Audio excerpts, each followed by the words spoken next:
नमस्कार, welcome to my channel. मैं हूं मनीषा। दोस्तों, आज के वीडियो में हम जानेंगे काल सर्प दोष के उपाय। जी हाँ दोस्तों, काल सर्प दोष बहुत सारे लोगों के बर्थ चार्ट में होता है, जिसकी वजह से अलग अलग परेशानियों का सामना करना पड़ता है।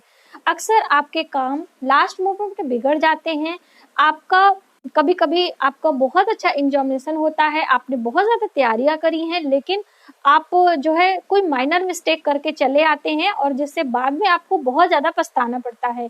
तो ये सभी कार्य जो है आपका राहु की वजह से गड़बड़ हो जाता है और जिसका जो है कहीं ना कहीं काल सर्प दोष कारण माना जाता है।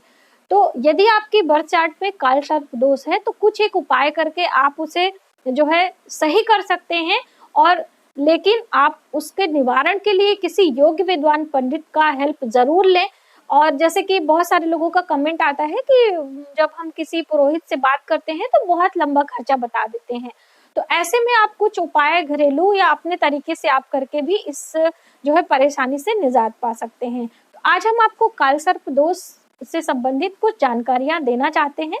हो सकता है आपके लिए ये वीडियो हेल्पफुल हो सके, तो आप वीडियो पर अंत तक बने रहें, जिससे संपूर्ण जानकारी आपको प्राप्त हो सके और आप इस जो है कष्ट से बच सकें।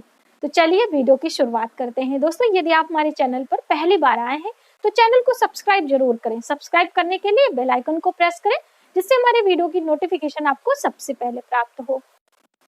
दोस्तों, हम बात करें काल सर्प दोष की, तो काल सर्प दोष जो है अलग अलग प्रकार के होते हैं, और वहीं पर जैसे कि राहु और केतु के बीच में जब सारे ग्रह आ जाते हैं तभी काल सर्प दोष निर्मित होता है, और इससे हमें अलग अलग प्रकार की परेशानियां भी होती हैं।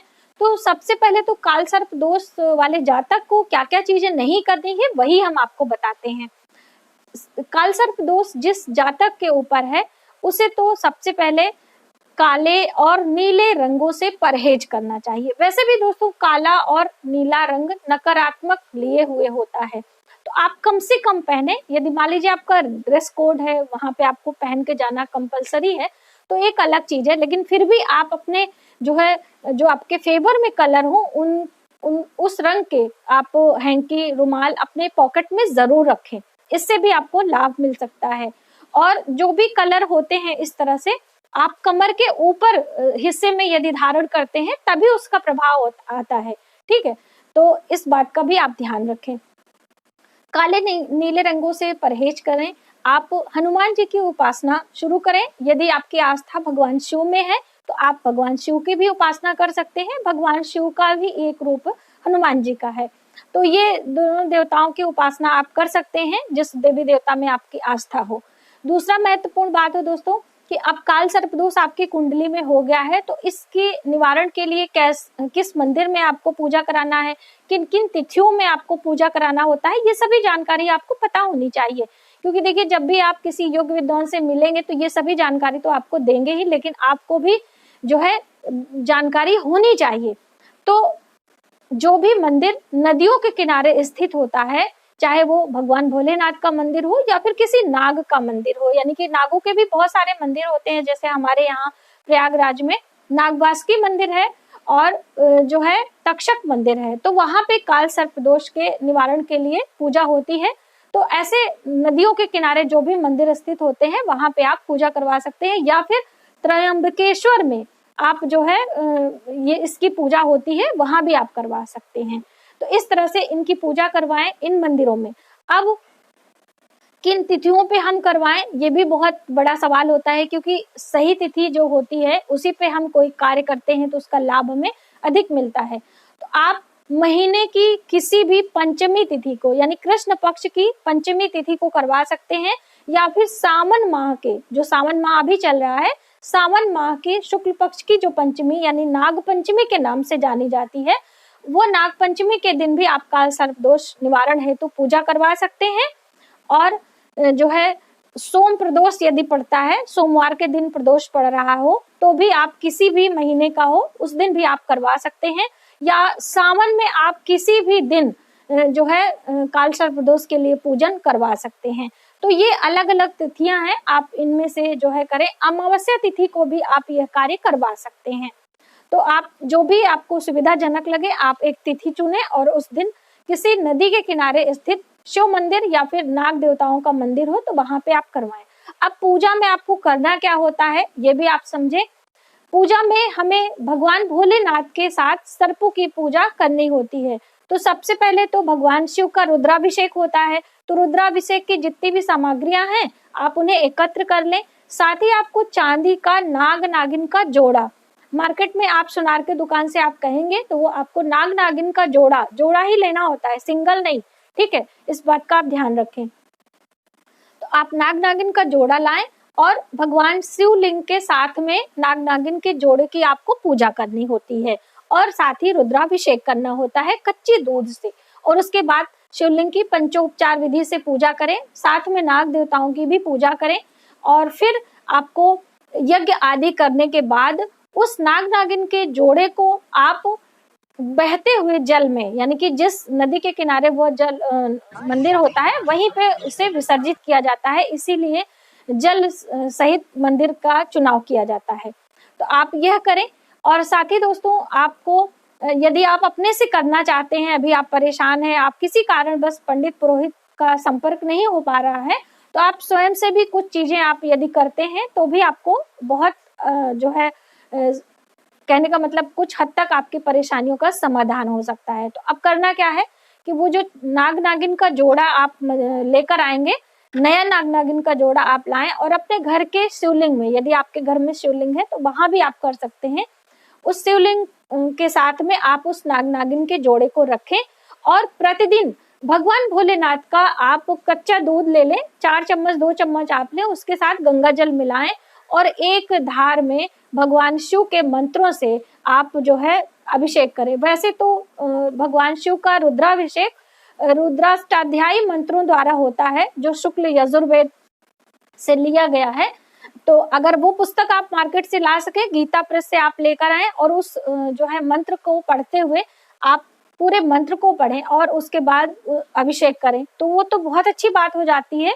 लेकिन आप नहीं कर सकते हैं तो आप भगवान शिव के मंत्र ओम नमः शिवाय, ओम नमः शिवाय करते हुए जल की धारा से भगवान शिव का रुद्राभिषेक करें और ये कार्य आपको लगातार 13 दिन तक करनी है, ठीक है।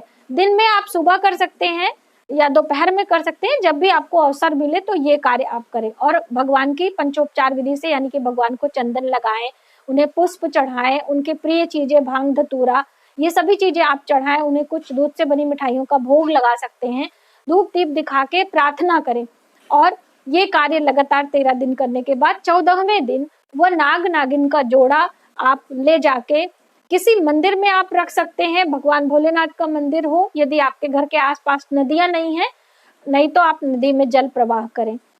तो दोस्तों ये तो जानकारी थी कि आप काल सर्प दोष के लिए भगवान भोलेनाथ की पूजा कैसे करें। अब कुछ एक और उपाय हम आपको बताते हैं जो कि आप ये करके भी काल सर्प दोष से कुछ हद तक राहत पा सकते हैं। आपको करना क्या है, मार्केट से आपको जौ लेना है, जो जौ हम लोग जो है हवन सामग्री बनाने के लिए इस्तेमाल करते हैं उसे आपको लेना है। आप 2 किलो 2.5 किलो लाके रख लें एक साथ। और गोमूत्र यदि आपके घर में गाय है, आपके आसपास गाय है, तो आप शुद्ध वहां से गोमूत्र लाएं और उस गोमूत्र में जौ को भिगो दें और उसे सुखा लें और एक कंटेनर में भर के आप रखें और कुछ मुट्ठी में जो आपने जौ सुखाया है गोमूत्र में भीगा हुआ अपने पास लाल कपड़े में बांध के रख लें, ठीक है। अब 3 दिन लगातार जब रखा रहेगा, तीसरे दिन इसको आप चेंज कर लें और जो आपने बांध के रखा है एक अलग कंटेनर में आप रखते जाएं। ये क्रिया आपको 6 महीने लगातार करनी है। कहने का अर्थ है कि वो मान लीजिए आपका जौ समाप्त भी हो जाता है तो आप फिर से लाके और गोमूत्र में भिगा के सुखा के आप फिर से रखना प्रारंभ करें। आपका एक दिन भी मिस नहीं होना चाहिए। कहने का अंतर है कि कंटिन्यूअसली ये कार्य आप करें और लास्ट वाले दिन यानी जब आपका 6 मंथ पूरा हो जाता है तो 7वें महीने ये सारा जौ जो आपने पर डे थोड़ा थोड़ा कंटेनर में रखा हुआ है ये, और साथ में एक पानी वाला नारियल जो हम लोग भगवान की पूजा में इस्तेमाल करते हैं, जल भरा नारियल जटा वाला होता है, वो नारियल आप ले लें। कुछ कच्चे कोयले ले लें, 1.25 किलो करीब या 1.25 पाव ये ले लें और नीले फूल ले लें। नीले फूल, अपराजिता के फूल नीले बहुत अच्छे होते हैं, वो आप ले लें और साथ ही नीली चूड़ियां, ठीक है। तो चूड़ी आप 1 दर्जन ले सकते हैं, 6 पीस ले सकते हैं। ये सभी चीजें आप लेके अपने सिर से उल्टा एंटी क्लॉकवाइज वार के जल प्रवाह कर दें। ऐसा करने से भी आपको काल सर्प दोष से काफी हद तक निजात मिलती है। लेकिन दोस्तों रियल में आपको किसी नदी के मंदिर के किनारे शिव का रुद्राभिषेक चांदी के नाग नागिन के जोड़े के साथ किसी योग्य विद्वान पंडित से करवाने पर ही इससे आपको पूरी तरह से लाभ मिलता है। लेकिन इसे जीवन में यानी कि आपको 1 साल में जो है 6 साल में इसे रिपीट करते रहना होगा। ऐसा नहीं है कि एक बार ही आपने उपाय किया और आप हमेशा के लिए इस दोष से बच सकते हैं। तो ये भी बहुत जो है ध्यान देने वाली बात है। तो इस तरह से आप इन उपायों को करें और काल सर्प दोष से निजात पाएं। तो आज की वीडियो में बस इतना ही। यदि हमारी जानकारी आपको थोड़ी सी भी हेल्पफुल लगे तो प्लीज हमारी वीडियो को लाइक करें, शेयर करें, सब्सक्राइब जरूर करें नई वीडियोस के लिए। मिलते हैं एक नई वीडियो में, तब तक आप अपना ख्याल रखें। जय माता दी।